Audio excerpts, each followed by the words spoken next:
আমরা চলে এসেছি মিনি বান্দরবনে।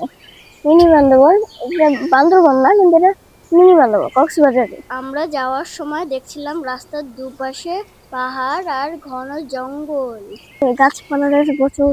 এদিকে একটা পাহাড়, আবার এই সাইডে আরেকটি পাহাড় রয়েছে।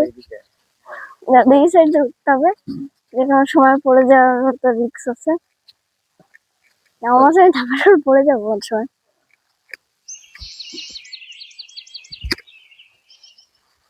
আর উঠতে হচ্ছে না। যাই হোক, আমরা আর পাহাড়ে উঠিনি। এই এলাকার নিরাপত্তা নিয়ে আশঙ্কা থাকায় বাবা রাজি হননি। এই জায়গাটা হলো কক্সবাজারের রামু উপজেলায়। সাপের মতো আঁকাবাঁকা পথ আর উঁচু নিচু পাহাড়ি রাস্তা দিয়ে যেতে ভালোই লাগে। আর সবচেয়ে ভালো লাগে নানা পাখির কিচিরমিচির ডাক। Tata, bye bye, see you, আল্লাহ হাফেজ।